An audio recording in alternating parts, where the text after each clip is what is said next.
To me, there's nothing in this world that is more fun than hitting the open road with my cruiser. I love hearing the motor rev up as I change gears and feel the air flying past me. Hi, my name is Greg Lowe, and today I'd like to talk to you a little bit about motorcycle safety. The most important thing about motorcycle safety is the rules of the road. Now, motorcycles have to follow all the same rules that every other vehicle on the road has to. Motorcycle riders also have to pass a test in most states to obtain what's called a Class M license. Typically, it's just a written test, and all that does for you is they'll take your normal driver's license and put on an M on it. Also, street bikes require the use of mirrors and turn signals just like any other vehicle. So if you see a rider out there riding around the street without lights or mirrors, you know he's in the wrong. Now, some states do have additional rules that can be beneficial to the driver or a hindrance to the driver.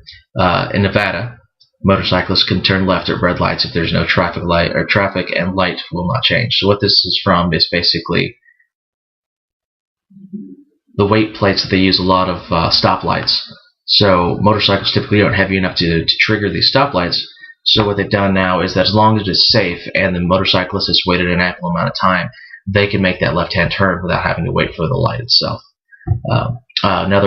Just one other rule out there. While in Florida, you are not allowed to use earbuds when listening to music. Now, if you want to listen to music, you can.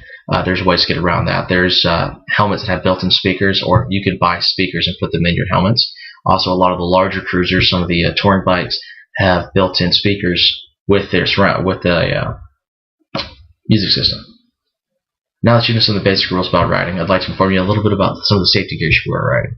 Now, safety gear for both you and your passenger can be the difference between injury or death in the case of an accident.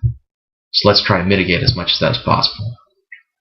Your helmet is going to be the most important part of the equipment that you can wear. Now, in the military, we are required to wear certain types of helmets, two of which are DOT approved, which is Department of Transportation, or SNELL. Now, SNELL is for foreign, abroad. So if you're over in Europe or Asia or something like that, they've got their own government standards as to what they have to wear, and we're allowed to wear those helmets as well coming back home. You must also choose whether you want what type of helmet that you want. They've got anything from full face, which will literally cover your entire face all the way around back of your neck. And then there's also something called a brain bucket, which literally just sits on top of your head like this. It doesn't offer a whole lot of protection except for the top of your head. And they've got many different helmets in between those. Very many states have modest laws regarding what you have to wear while riding. Florida, being an example, is a no helmets state, so you can actually ride around with no helmet on. There are many others like that as well. But we should really consider what is safe over what is needed. So first of all, let's start with long pants. So while you've got, you see people out there riding around in shorts and things of that nature, I'm looking at the fact of if I drop the bike today, what's going to happen? All right, so I want to wear long pants just for the simple fact of this is going to help fight road rash. On top of that, I'm going to wear either a long sleeve shirt or jacket. Typically, I'll wear the leather jacket or I'll wear my armor. Now, my armor is a full-length jacket. It's typically, it's mostly mesh, and then it's got a back piece, shoulder pads, and elbow pads built into it to protect me in case I fall. I would highly suggest both of these. And then last but not least, of course, is your hands and your feet. So for your hands, I highly suggest a pair of leather gloves with built-in knuckle guards.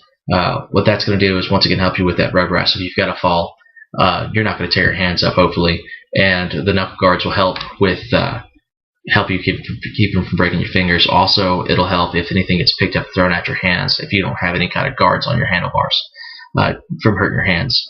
Your boots or your shoes should be at least ankle high.